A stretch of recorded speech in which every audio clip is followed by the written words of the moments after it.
Revenge in the will. She left me, the ex-husband, £40.4 million and the company, not our entitled daughter. The daughter I hadn't seen in over a decade informed me I wouldn't receive a single thing from her mother's £41 million estate.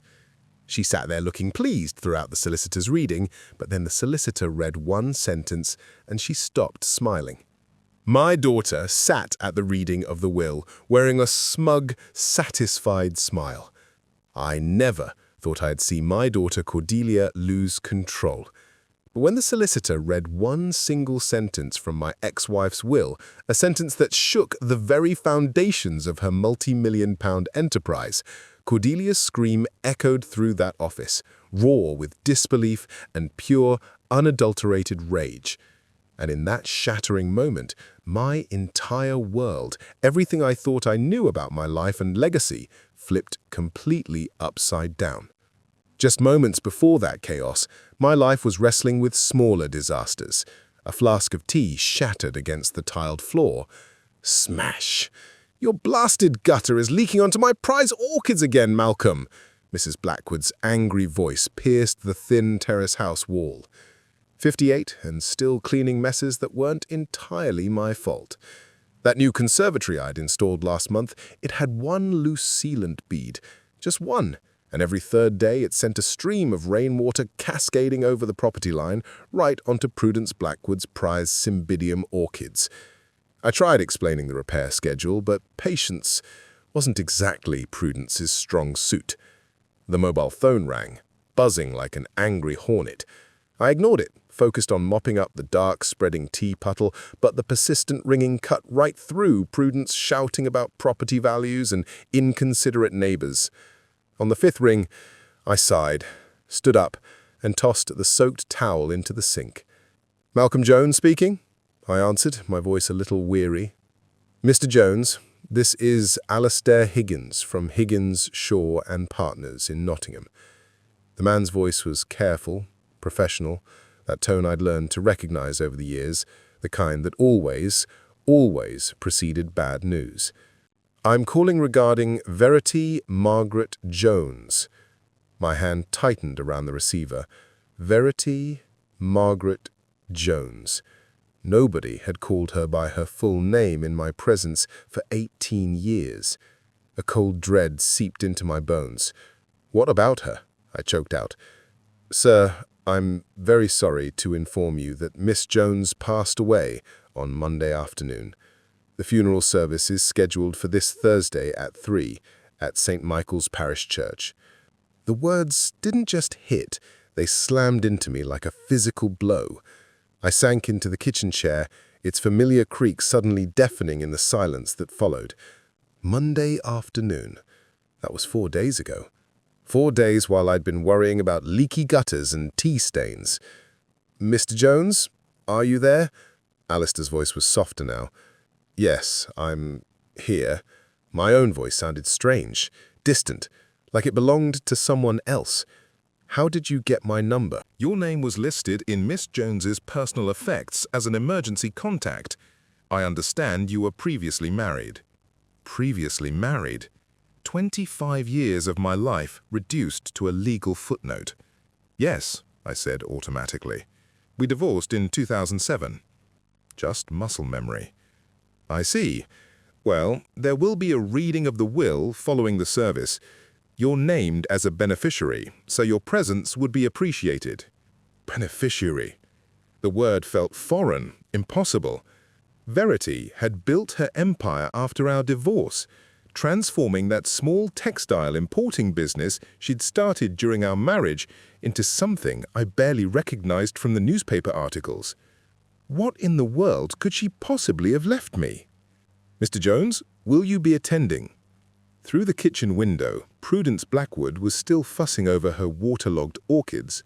Her complaints, her entire existence, seemed to come from another world now, muffled, insignificant. "The church," I said slowly, trying to focus. "Which one did you say?" "St. Michael's Parish Church on King Street. The service begins at 3, followed by a brief reception." The reading is scheduled for 5 o'clock in our offices downtown. I found myself nodding, though he couldn't see me. I'll be there. After hanging up, I just sat there, staring at the phone, as if it might ring again and deliver different news. The tea stains on the floor had already started to set, dark, stubborn rings that would need scrubbing.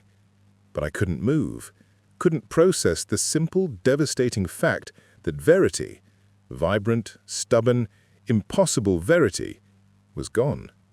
The afternoon light slanted through the kitchen window, illuminating dust motes that danced like memories I'd tried so hard to forget. As I sat there, her full name, Verity Margaret Jones, echoed in my mind, each syllable pulling me backward through time until I was standing in the Greyhound pub on a snowy November evening in 1990.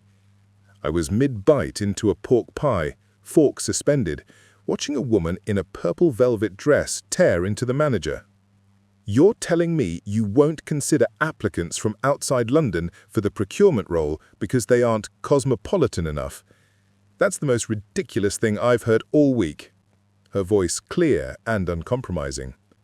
She turned, sharp nose bridge, determined mouth. She was magnificent in her anger. I secretly hoped the manager would keep arguing. "Ma'am, I didn't mean any offense." "Of course you didn't mean offense, you just meant to discriminate." She slid a plain white card across the counter. "When you change your mind about hiring based on qualifications, not outdated assumptions, call me." The door chimes jingled.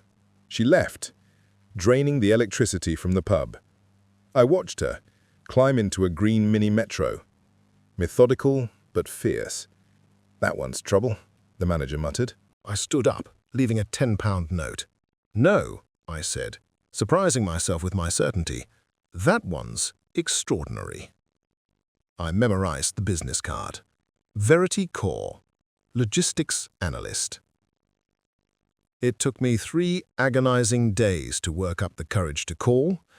When I finally did, she answered on the second ring, brisk and confident. "Verity Core, this is Malcolm Jones. I saw you at the Greyhound pub on Monday night." A beat of silence, then a smile, audible in her voice. "The man with the pork pie who defended my honor to the manager? You heard that. I was getting my gloves from the car. You left a good tip, too." "So, Malcolm Jones," she said, playful, "what can I do for you? Have dinner with me somewhere better than the Greyhound." Another pause.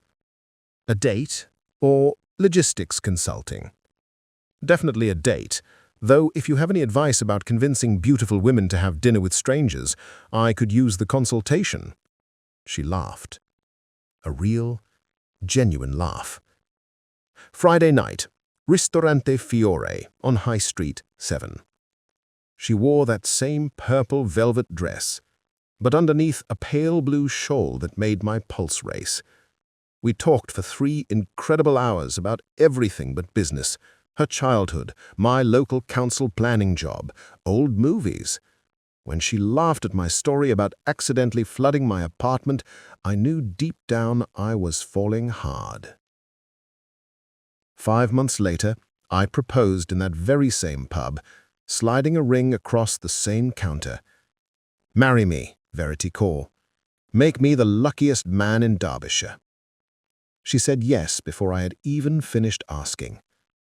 Our wedding day blazed with autumnal sunshine, the kind of perfect weather that makes promises feel absolutely possible.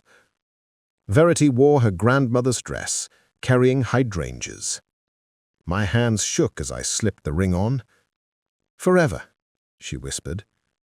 I believed her completely. Cordelia arrived 3 years later, a squalling, red-faced miracle. Our quiet house became alive. Watching Verity cradle her, I thought, this perfect moment is all I'll ever need. But even then, holding that perfect baby, I noticed how Verity's eyes occasionally drifted to the finance journal someone had left on the nightstand. As Cordelia grew from a curious toddler into a sharp-witted schoolgirl, I started noticing the subtle shifts, the things I'd missed in those first blissful years. When she turned 8, Verity bought her a powerful computer. Not a toy, not some kid's gadget, a real machine. She needs to understand technology, she explained. The future belongs to kids who think digitally. I'd suggested teaching her to fly a kite instead. She'd laughed, but not kindly. By then, we'd moved to Ashworth Manor, a much bigger house. Verity's logistics firm had landed a massive contract, and suddenly we had money for things I'd never imagined needing. A chauffeur, a built-in espresso machine. Cordelia's bedroom was a luxury boutique. "Isn't this wonderful?" Verity asked one evening, gesturing around our new dining room, all recessed lighting and a huge table. My heart ached for our old kitchen table, scarred from years of Cordelia's homework projects and our late-night conversations. This new one reflected light like a mirror, demanding perfection. Entertaining started almost immediately. Business associates, clients, conversations about import quotas and global supply chains. I'd wear my best shirt, trying to contribute, but discussions about shipping futures left me feeling like I was speaking a foreign language. "Malcolm works at the council planning office," Verity would explain when someone asked, and I started hearing something new in her voice. Not pride, but an apologetic edge, as if my stable, honest work needed an excuse. Cordelia, though, she thrived in this new world. At 11, she debated international trade with clients. At 13, she critiqued wines I couldn't afford. By 15, she'd roll her eyes at garden parties, preferring Verity's business conferences. "Dad doesn't understand," became her favorite phrase. The first real fight came on Cordelia's 16th birthday. Verity had planned a corporate networking event. I'd wanted something simpler, maybe a local fete visit. "This is embarrassing," I told her the night before, watching servers arrange elaborate floral centerpieces. "She's 16, not 60. "She's growing up in a different world than we did, Malcolm," she said, adjusting a centerpiece. "These connections matter. These relationships will shape her future." "What about just being a kid?" I pleaded. She turned to face me fully, and for a chilling moment, I saw something cold in her eyes. Ruthlessness. No warmth. Being just a kid is a luxury we can't afford to give her. The world is competitive. Either we prepare her to win, or we prepare her to lose. I thought about my own simple 16th birthday. Cycling with my father, a homemade cake. It had been perfect. Verity's party was a huge success by her standards, but I caught her once standing alone by the conservatory glass, looking utterly lost. "You okay, love?" I asked. She straightened quickly, slipping back into her polished persona. Of course, why wouldn't I be? But for just a moment, I'd seen the confused, lonely little girl underneath all that premature sophistication, and it broke my heart. That party marked the beginning of the end. What followed were 9 years of slow-motion disaster, like watching a landslide from the bottom of the mountain, inevitable, destructive, and impossible to stop. Verity's business consumed more of her time, more of her attention, more of her very soul. Weekend family dinners became conference calls. Vacation plans were cancelled. Cordelia's school events competed with board meetings, and the meetings always won. "You don't understand the pressure I'm under," she'd snap when I complained about missing another of Cordelia's drama performances. "This business supports our lifestyle. Someone has to make the hard choices." But I did understand pressure, the kind that came from keeping a council estate renovation on budget. My pressure served something larger than myself. Hers increasingly felt like it only served her ambition. By the time Cordelia graduated high school, she'd become a stranger to me. Verity had groomed her into her perfect protégé, sharp, ambitious, dismissive of anything that didn't advance her prospects. When I suggested she consider chef's school along with college applications, she looked at me like I'd suggested she become a street sweeper. "Dad, that's exactly the kind of thinking that's holding you back," she said. 18 years old and already talking like a business consultant. "You settled for mediocrity. I won't make that mistake." The words hit me like physical blows. Settled for mediocrity. As if 28 years of keeping public services running for our community meant nothing. As if being a steady, present father was somehow shameful. College made everything worse.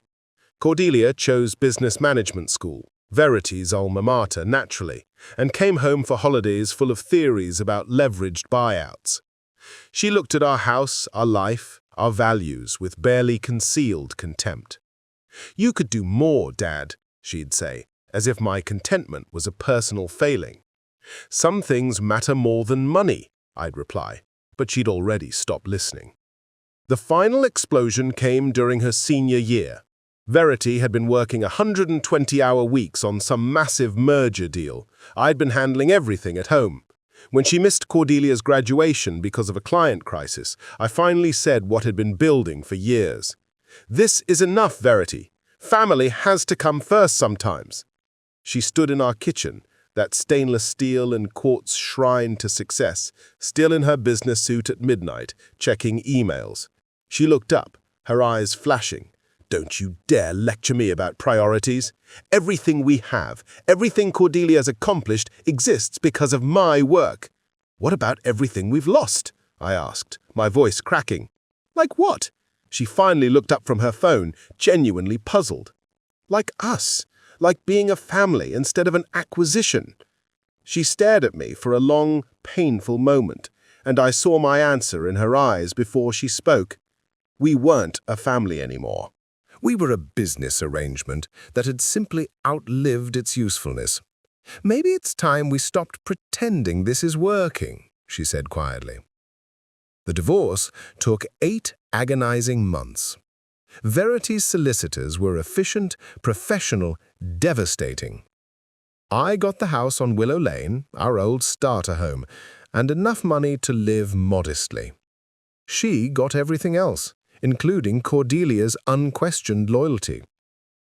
"You're holding her back too," Cordelia told me during one of our last conversations before she moved to Bristol to work for Verity's company. "All this guilt about family values and simple living, it's toxic, Dad. I can't be around that negativity anymore."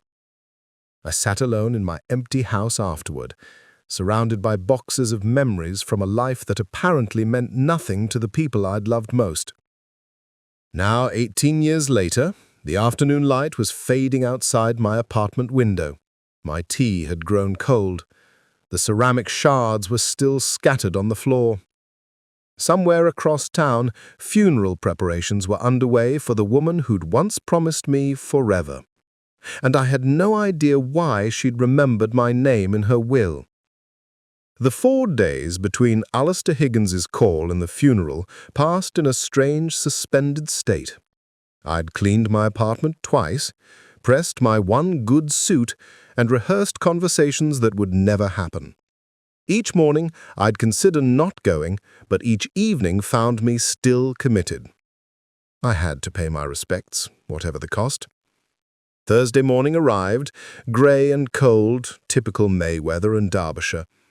I stood before my bathroom mirror, adjusting a tie I hadn't worn in 7 years, wondering what Verity would think of the man I'd become. The reflection showed someone older than I felt inside, a receding hairline where brown used to be, lines mapping the geography of quiet disappointments. The 30-minute drive to St. Michael's Parish Church was a tour through Nottingham's economic divide. My modest apartment complex gave way to the manicured lawns and stone facades where Verity's circle now lived. The church itself sat on a hill, its Georgian architecture whispering permanence and prosperity. Luxury cars lined the circular drive, Porsches, Jaguars, Bentleys. I parked my 12-year-old Skoda between a Range Rover and a Maserati, feeling like an unwelcome intruder. The church's interior breathed money: polished oak pews, stained glass, artful flowers. At least 300 people, a low hum of respectful mourning, undeniably mixed with business networking. I recognized a few faces from the business dinners Verity used to drag me to, but most were strangers. I slipped into a back pew, hoping for invisibility, but whispers followed my arrival. Her ex-husband, can you believe he's here after what he put her through? In this version, I was the villain, the anchor that had nearly drowned a brilliant woman's ambitions. I'd learned long ago not to fight narratives that served other people's need for simple explanations. "Dad?" The voice cut through the murmur like a blade. I looked up. Cordelia was striding down the aisle, her face a mask of disbelief and barely controlled anger. At 40, she'd inherited Verity's sharp features and commanding presence. Dressed in an impossibly expensive suit, success radiated from her. "What are you doing here?" her voice echoed. I stood slowly. "I came to pay my respects." "You lost the right to do that 18 years ago." She moved closer. "She wouldn't want you here." "Maybe not," I said, my voice steady, "but I needed to be here." "For what? To ease your conscience? To play the grieving former husband for people who know exactly what kind of spouse you were?" The chapel went completely quiet. 300 pairs of eyes focused on us like a sporting event. I felt the familiar, suffocating weight of judgment. But this time, something was different.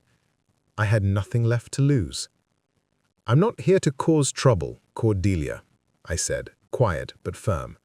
"I'll sit in the back. I won't speak to anyone. When the service ends, I'll leave." "You'll leave now," her voice rose, drawing murmurs of approval. "You embarrassed her enough when she was alive. Don't compound it by pretending to grieve her death." I remained standing, holding her stare. Before I could respond, Cordelia turned to address the gathered mourners, her voice carrying practiced authority. "I apologize for this disruption." She gestured toward me dismissively. "My father seems to have forgotten that divorce means you're no longer family." Nods of agreement. My cheeks burned, but I forced myself to remain calm.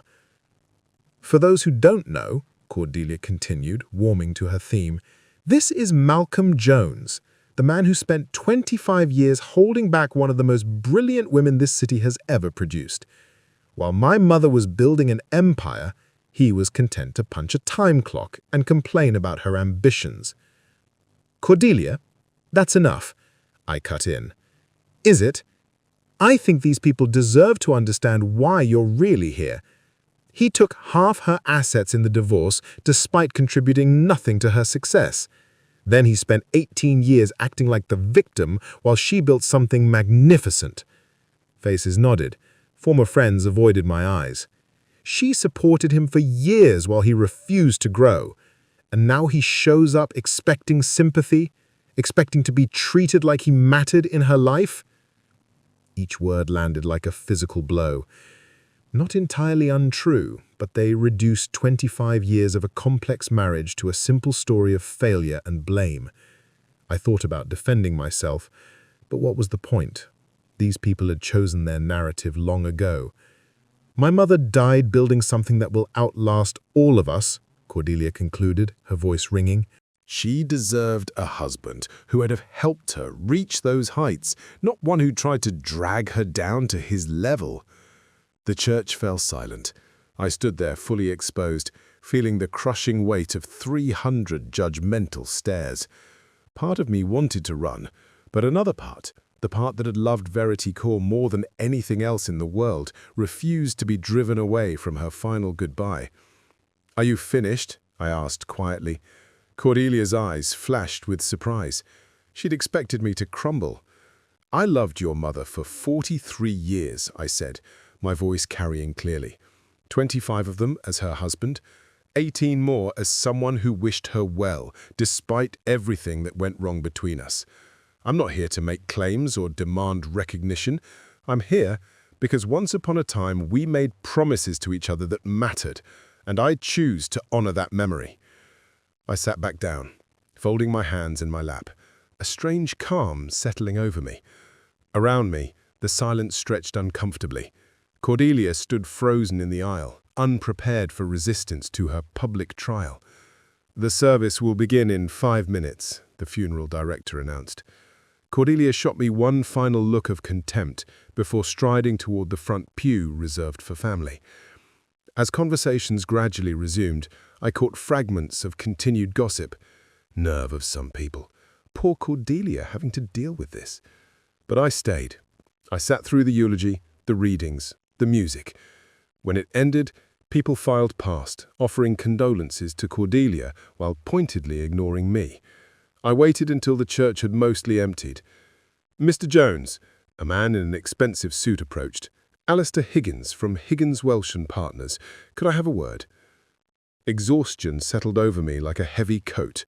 The ordeal was nearly over. I could slip out, drive home, try to forget. Cordelia was accepting condolences. Most had dismissed me. As I reached for my jacket, Alistair stopped me. "I'm sorry for your loss, Alistair Higgins. We spoke briefly." "Thank you." I shook his hand. "The service was very nice. Verity would have appreciated it." "Indeed, she was quite specific." He paused, glancing around. "I wonder if I might have a word with you and Cordelia. There are some matters we need to discuss regarding Ms. Jones's estate." Before I could respond, Cordelia appeared at my shoulder, her expression shifting from practiced grief to alert interest. "Alistair, finally! I was wondering when we'd handle the business side of things." "Of course, Cordelia. These matters require careful attention." Alistair's voice was measured. "I'd like both of you to come to my office for the reading of your mother's will." "Both of us?" Cordelia's eyebrows rose. "Is that necessary? I mean, he's not—" He gestured vaguely in my direction. "Your father is specifically named in the will, Cordelia. His presence is required by law." I felt a flutter of surprise. Named in the will? That seemed unlikely. More likely some minor formality. "I don't think that's necessary," I said quietly.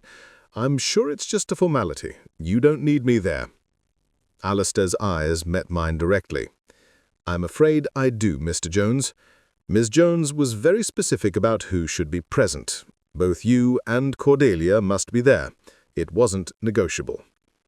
Cordelia looked annoyed, but shrugged with the casual confidence of someone who knew she had nothing to worry about. "Fine, let's get this over with." He turned to me, impatient. "Try not to make this more difficult than it needs to be." The 2-kilometer walk to Alistair's downtown office was silent, past buildings reflecting Nottingham's boom and bust. Alistair's small talk was neutral. His office, top floor of a modern glass tower, dark wood and leather, prestigious but traditional, exactly Verity's style. "Please have a seat," Alistair gestured. Cordelia took the chair closest to him, leaving me the peripheral one. Appropriate. Alistair settled, opened the thick file. Afternoon light illuminated dust motes. "Before we begin," Alistair said, "I want to express my condolences again. Verity was a valued client and friend." Cordelia nodded. I remained silent, unsure how to react. Alistair lifted a blue-bound document. "This is the last will and testament of Verity Margaret Jones, executed on May 10, 2023. It supersedes all previous wills." 2 years ago, I thought. Why so recent? "The will confirms Miss Jones was of sound mind and disposing memory, under no undue influence or coercion." Alistair's voice was formal. Cordelia leaned forward, anticipating her inheritance. Alistair turned a page. "I hereby make the following specific bequests.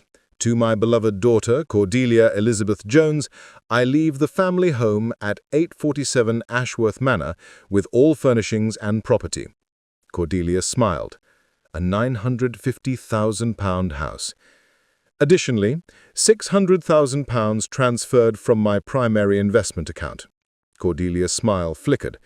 Over £500,000 was substantial, but Verity's empire was worth far more. Where was the rest?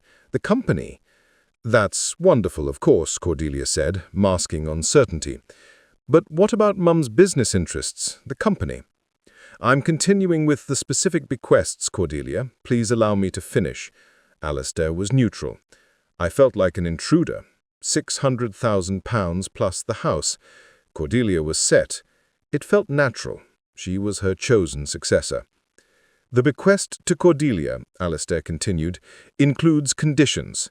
Contingent upon her continued employment with Jones Global Logistics for a minimum of 3 years or until the company is sold or dissolved." Cordelia looked genuinely confused. "Conditions? What kind of conditions? And what do you mean until the company is sold? Who would sell it? Mum would never sell the company. It was her life's work." "I'm reading the will as written, Cordelia," Alistair replied calmly. "These are your mother's words." Tension crept in. Cordelia's hands clenched. "Let me understand this clearly," Cordelia said, the edge from the church returning. "I get the house and £600,000, but there are strings attached. And you're talking about the company being sold? That doesn't make sense." Alistair removed his glasses and cleaned them carefully, his gaze moving between us. "Your mother's will contains additional provisions that address the disposition of her remaining assets, the company, her investment portfolio, and several other significant holdings."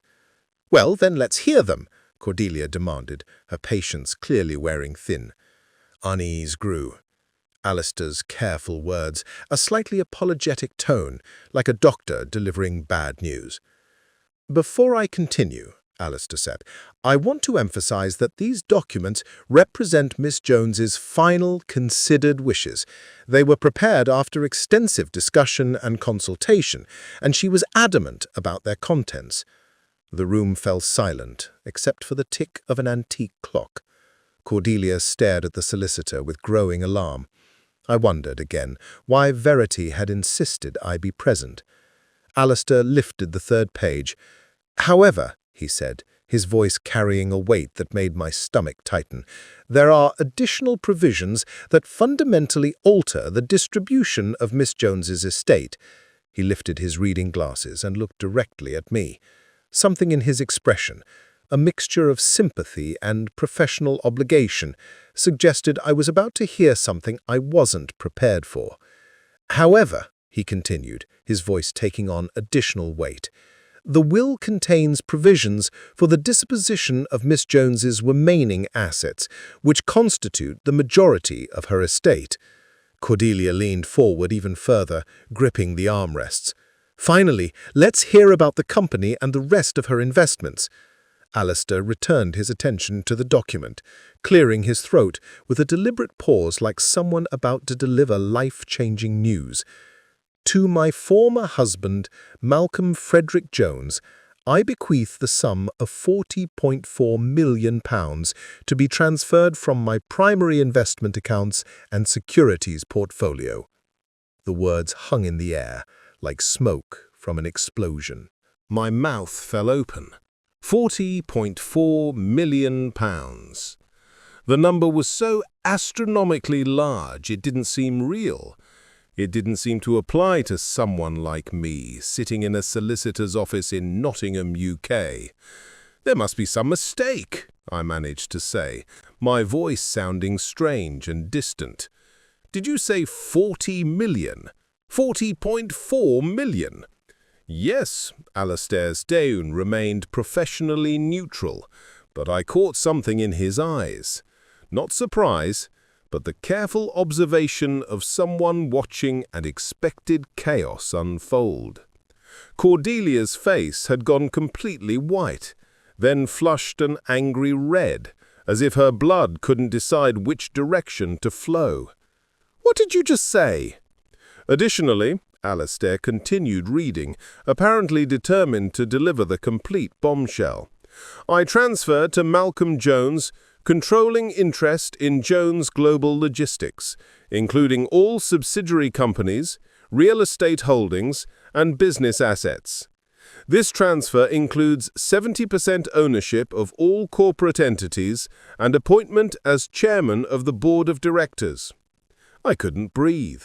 The room seemed to tilt sideways as if the laws of physics had suddenly changed their minds about how the world should work. Controlling interest in Verity's company. The empire I'd watched her build from nothing. The business that had eventually consumed our marriage. The source of wealth that had made me feel so inadequate. She was giving it all to me. This can't be right. My voice came out as barely a whisper. There has to be some error in the documentation. I assure you, Mr. Jones, there is no error. Alistair removed his glasses again, cleaning them with methodical precision. These documents were prepared under Miss Jones' direct supervision. She reviewed every word multiple times and confirmed these were her exact wishes. Cordelia shot to her feet so abruptly her chair rolled backward and struck the wall. "This is impossible! She couldn't—" She whirled to stare at me, her face contorted with an expression of pure disbelief, mixed with something darker, something venomous. "What did you do? How did you manipulate her?" "I didn't do anything," I said weakly, still trying to process the impossibility of what I'd just heard. "I haven't spoken to your mother in 18 years. "Bollocks!" The word exploded from Cordelia like a gunshot. People don't just give away £40 million to their ex-husbands for no reason. You must have gotten to her somehow, convinced her when she was sick, when she wasn't thinking clearly. Alistair's voice cut through Cordelia's rising hysteria with professional authority. "I can assure you that Miss Jones was of completely sound mind when she executed these documents.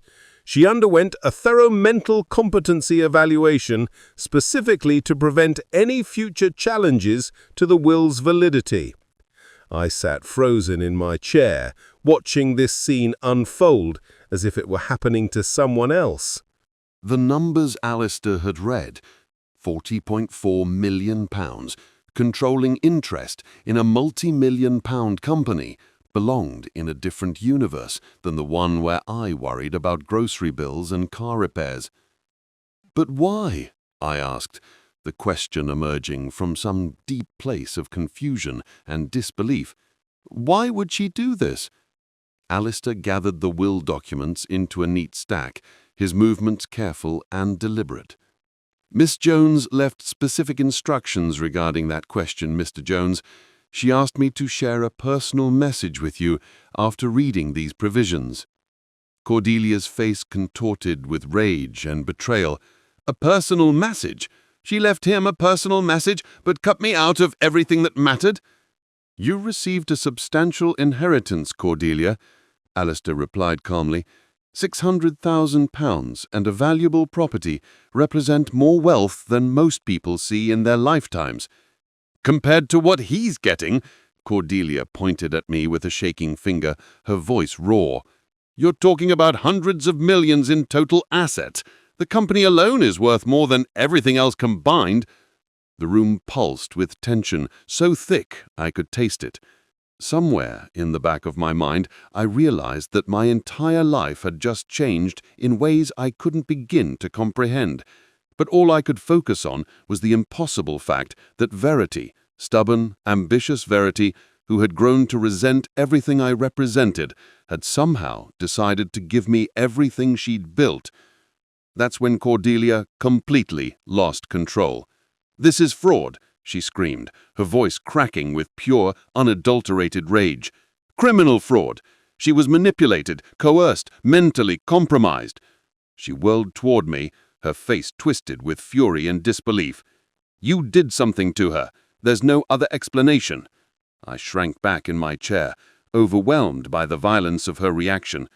"Cordelia, I swear to you, I had no contact with your mother. I didn't even know she was sick." Liar. She slammed her palm against Alistair's desk, sending papers scattering. Nobody gives away everything they've built to someone who abandoned their family, someone who couldn't even be bothered to call when she was dying. She didn't abandon anyone, I said quietly, finding some small reserve of strength. Our marriage ended, but that doesn't mean it. It means exactly that. Cordelia's voice rose to a near shriek. You walked away from us. You took your pathetic settlement and disappeared into your pathetic little life while she built an empire. And now you want me to believe she just decided to hand it all over to you? Alistair's voice cut through the chaos with professional authority. Mr. Jones, Cordelia, I understand this is difficult news, but I must insist you control yourself. These are your mother's clearly stated wishes, executed with full legal authority. Cordelia spun toward the solicitor, her eyes blazing. I want every document examined. I want psychiatric evaluations. I want to know every single contact this man had with my mother in the past 5 years. There were no contacts, Alistair replied calmly. Miss Jones made that very clear when she explained her decision. Explained her decision? Cordelia's laugh was bitter and sharp. So she did explain why she decided to betray her only daughter and give everything to the man who ruined her first marriage? She left a personal message for your father. Yes, the word father seemed to hit Cordelia like a physical blow. For just a moment, her rage flickered, and something else showed through. A pain so deep it made my chest ache. Then the fury returned, doubled in intensity. He's not my father, Cordelia snarled. My father would have been there when she needed him. My father would have supported her dreams instead of trying to drag her down. She turned back to me, her face contorted with years of accumulated resentment. You are nothing but a failed man who couldn't handle being married to someone better than you. Each word landed like a knife thrust, not because they were entirely false, but because they contained enough truth to draw blood. I had felt inadequate during those final years. I had struggled with Verity's success. I had been the one who couldn't adapt to the world she was creating. Maybe you're right, I said, quietly, my voice surprisingly even. Maybe I wasn't the husband she deserved. But I never asked for this. I never expected this. Expected? Cordelia's voice climbed another octave. You orchestrated this. Somehow, some way, you got to her when she was vulnerable, when she was sick or scared, or... That's enough, Alistair interrupted, his professional patience finally showing strain. Ms. Jones was neither sick nor vulnerable when she made these decisions. She was, in fact, more determined and clear-minded than I'd ever seen her. Then why? Cordelia demanded, her voice breaking slightly, a desperate, raw edge to it. Why would she do this to me? I was everything she wanted me to be. I worked for her company. I lived the life she planned for me. I became the daughter she could be proud of. The raw pain in her voice cut through my own shock. Despite everything, the years of hostility, the public humiliation, the bitter accusations, I saw her clearly for a moment. A woman who had spent her entire adult life trying to earn her mother's approval, only to discover she'd given her ultimate validation to someone else. She left a message, explaining her reasoning, Alistair said gently. Would you like me to read it? Cordelia's hands were shaking now, her whole body vibrating with suppressed rage and grief. A message? She couldn't explain it to my face, but she left a message for him. The message addresses both of you. It was meant to be shared after the will reading. I found my voice, though it came out hoarse and uncertain. Maybe we should hear what she had to say. Cordelia's eyes locked on mine with pure hatred. You have no right to make decisions here. You have no right to any of this. But even as she spoke, I could see the desperate need in her expression, the profound need to understand why her mother had chosen to shatter everything she'd believed about her place in her world. Alistair was already reaching for another envelope, one with personal message written across it in Verity's familiar, elegant handwriting. He raised his hand, commanding silence with the authority of someone accustomed to controlling emotional courtrooms. "Enough, both of you." His voice cut through the tension like a blade. "Before this goes any further, I have something that will explain everything." He opened the manila envelope, extracting several pages of cream-colored stationery. Verity knew this moment would be difficult.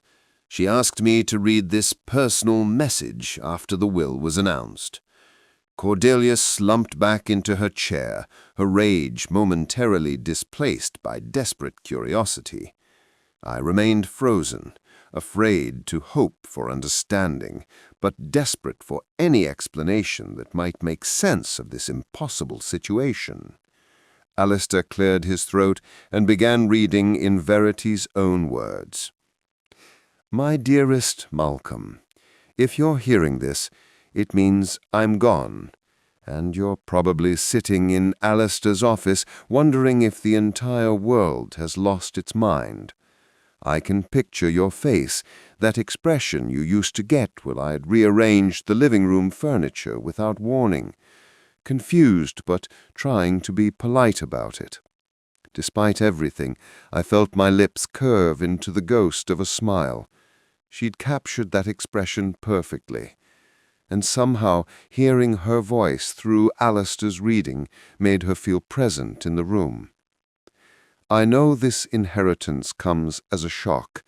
I know you're probably thinking there's been some terrible mistake, that you don't deserve this money or this responsibility.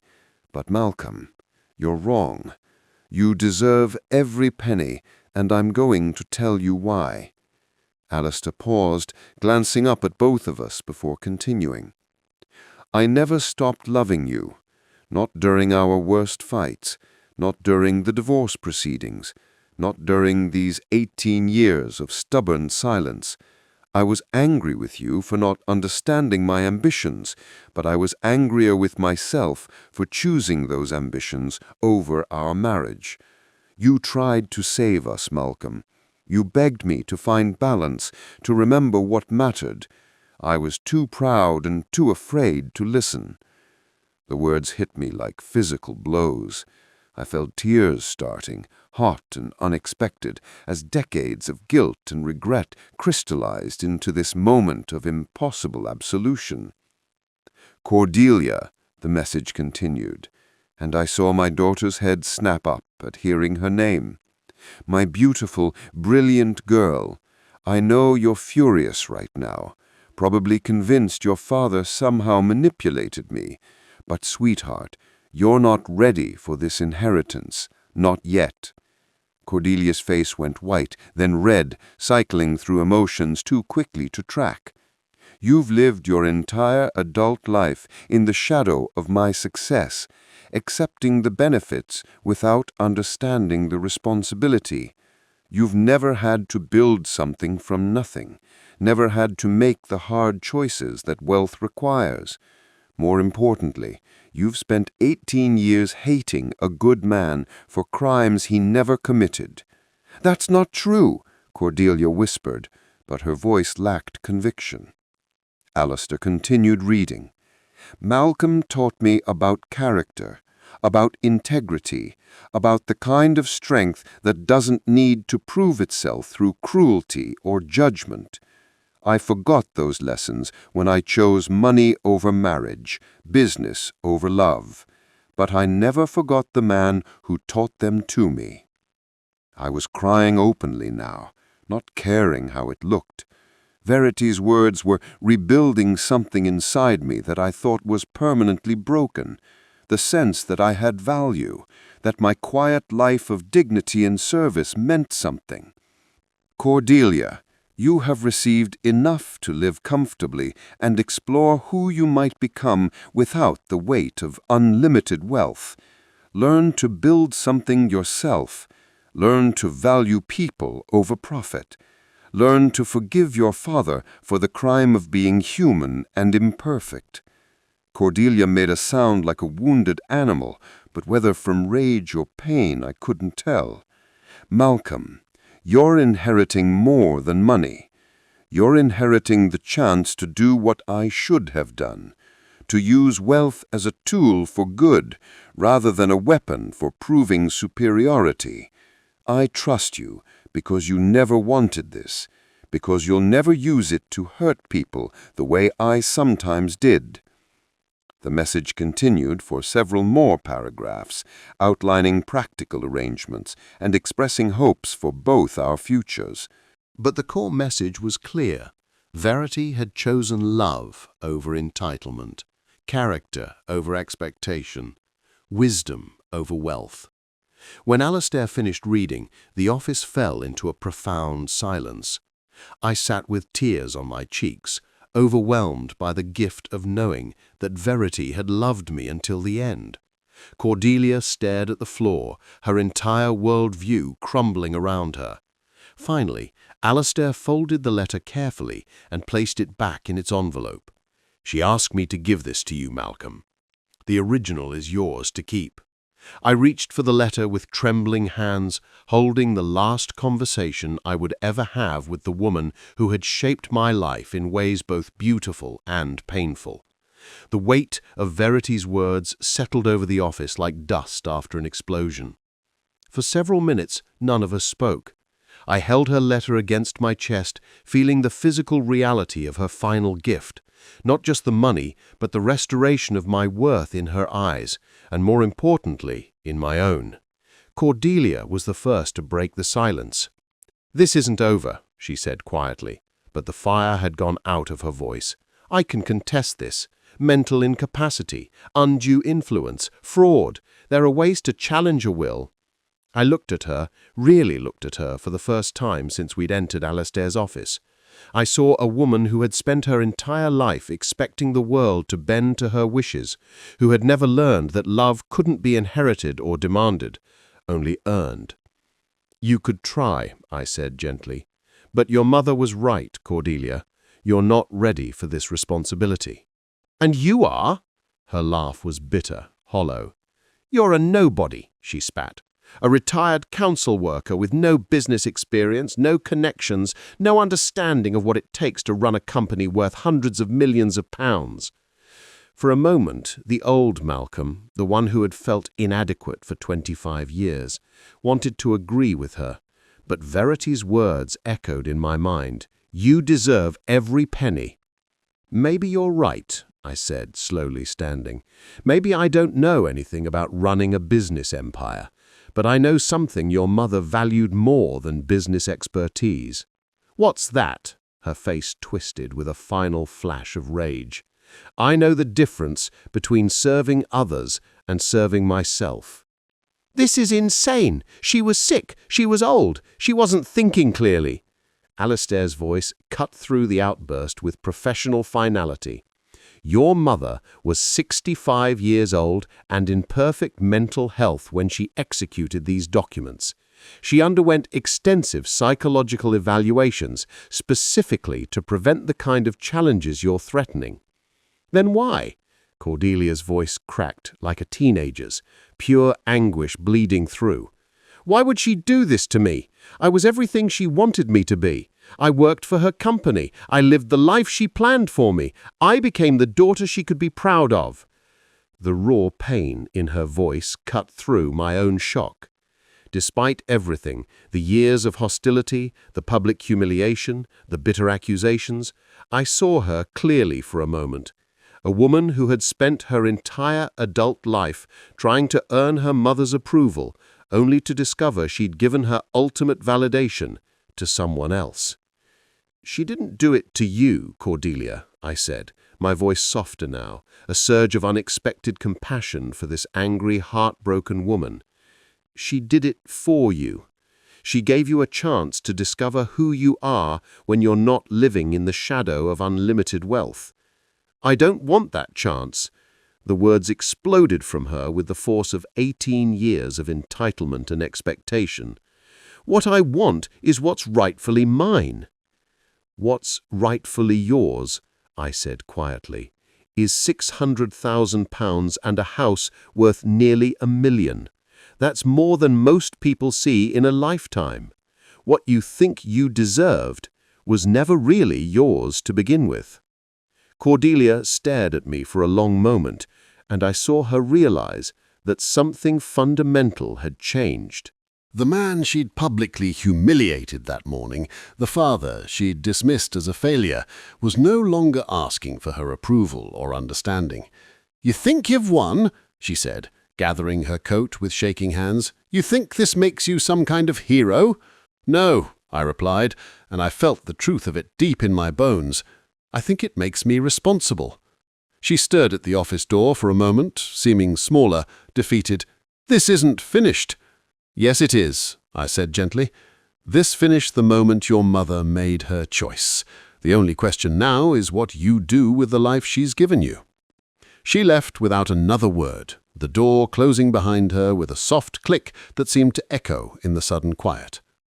Alistair began organizing papers on his desk, the rustle of documents returning us to practical reality. "There will be paperwork to complete, accounts to transfer, board meetings to schedule," Alistair explained. "The company's current management team is excellent. They can help you transition into your new role." I nodded, still processing the magnitude of what had happened. "Alistair," I began, "can I ask you something?" "Of course." He looked up, his expression warm. Did she really love me, even after everything that went wrong between us? He smiled. The first genuine smile I'd seen from him all day. "Malcolm, she talked about you every time we met. Not about the divorce, not about the problems, about the man who taught her that success without character is just expensive failure." I walked out of that office a different man than the one who had entered. The afternoon sun felt warmer, the air cleaner, filled with a new kind of possibility. I had work to do, responsibilities to embrace, a company to learn about and improve. But for the first time in 18 years, I felt worthy of the challenge. Justice, I realized, wasn't about revenge or vindication. It was about recognition. The recognition that character matters more than credentials, that patience outlasts entitlement, and that love, real love, never truly dies. Verity had seen all of that, and in her final extraordinary act, she had given me the chance to prove her right. I'm going to need all the help I can get figuring out the next steps for Jones Global Logistics. If you were in my shoes, the retired council worker suddenly running a multi-million-pound empire, what's the first thing you'd do? Would you try to reconcile with Cordelia? Would you sell the company? Or would you learn the business and run it just as Verity intended? Let me know in the comments below. I'm genuinely curious to hear your thoughts on Verity's choice and what your next move would be.